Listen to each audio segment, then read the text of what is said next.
Perhaps this is hearsay, but this evidence that has been given here.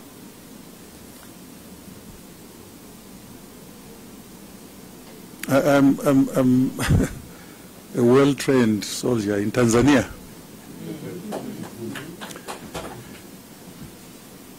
When you shoot from whatever position, but you see a cartridge on the second floor or third floor of the bullet you have fired, what does that mean? I feel, that's a personal view, and there's a well-informed, I think, view. It's not a misplaced view, it's a properly placed view. I think there were snipers that were planted around Harare on some buildings.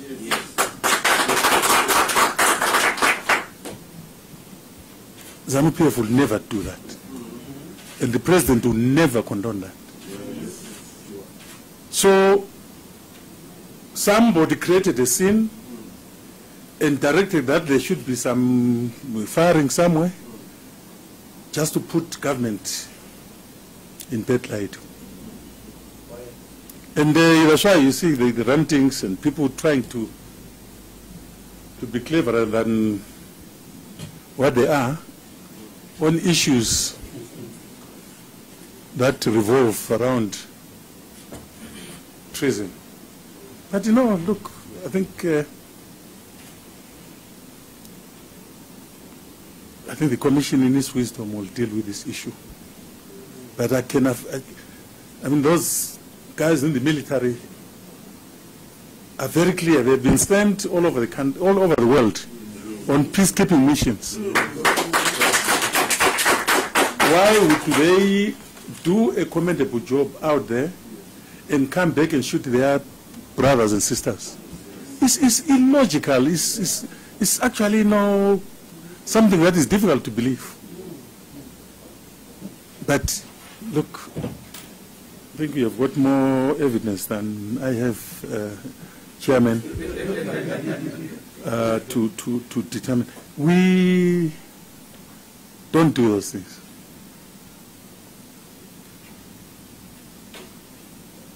Find a cartridge on because it can be within perhaps 2 meters radius of where the bullet was fired. Not upstairs. This is my view as a former Minister of Home Affairs. Thank you. Okay, and then just one last thing. You mentioned about this allegation of snipers in buildings. Do you know, it might be we have to ask the police, is there any police investigation that's gone on into that or is going on into that allegation? I think, Honorable Commissioner, through Your Excellency, this evidence is being given, that's according to my little understanding, to enable a proper appreciation of what transpired. And I'm sure most of the information will be supplied or be given to those that are responsible to deal with the matter in a manner that is in accordance with the laws of the country. Honourable Minister, thank you for your answers. Thank you. Yes. Can I just follow up what my colleague on the right asked, and to some extent what my other colleague has just asked? As a former Minister for Home Affairs, how easy or difficult would you say that it is to acquire arms outside? I'm just trying to get a picture of possession of arms after beyond the police and the army in this country. How easy or difficult is it? It is very difficult to hold or possess a firearm in this country. or any material that would be perceived to be dangerous, such as explosives and other materials that are viewed as injurious to the public. But Your Excellency,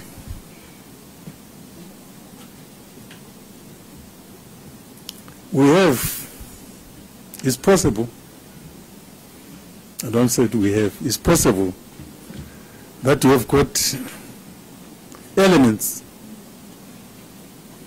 within societies that are motivated by violence to further their own political gains,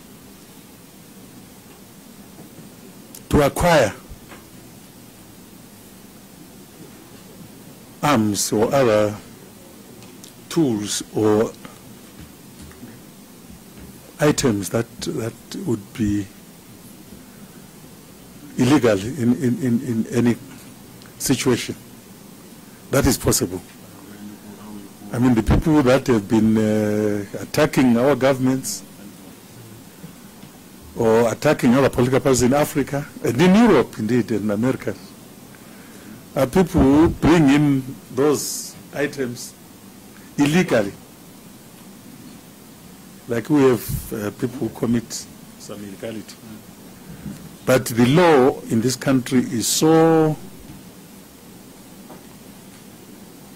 clear on possession of arms. It is very difficult. But when people want to embark on act of terrorism, it takes a bit of time to arrest them, but you may not be aware of what they have, their intentions, like we were not aware about that demonstration until it was done. So it's possible.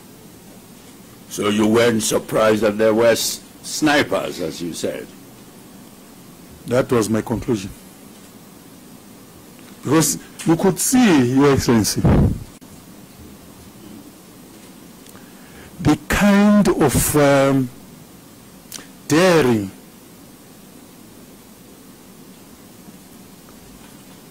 by some leaders of the opposition,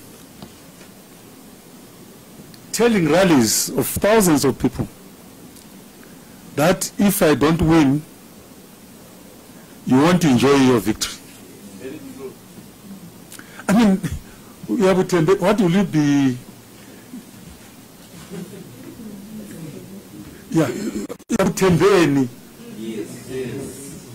something that cannot even be said by me, Home Affairs Minister, with over 50,000 policemen under me, to threaten the whole nation that if I don't win, I will make this country ungovernable. What is it that you've been trusting or believing in? That is the utterance that you said. But you know, again, there is a saying, African saying, that if you see a disabled person threatening to beat you, he or she is stepping on something. So, Your Excellencies, we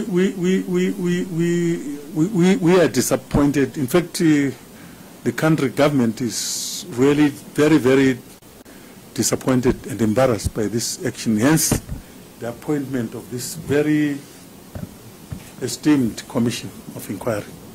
Because it is unlike of Zimbabwe to experience that.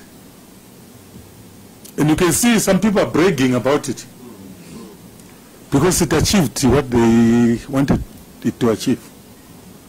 Look, I'm not a prophet, but there's something fishy. Thank you. Any other? Yes. Are you saying that these, the account you are giving of snipers would be targeting ordinary people? That from the theory that you are putting across, that it would not. Have we had a situation where members of the security forces here, the police or the army, have been attacked by ordinary Zimbabweans? Really, like shot at by ordinary Zimbabweans? Your Excellency, Chair, and the Honorable Commissioner, Professor Maduku,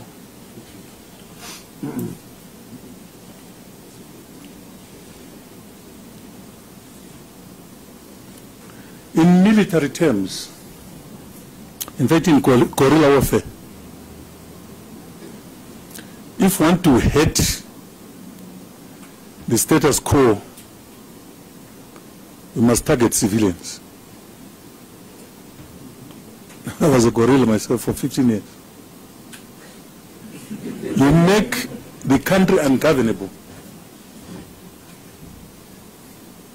You don't fight soldiers to take over, to win,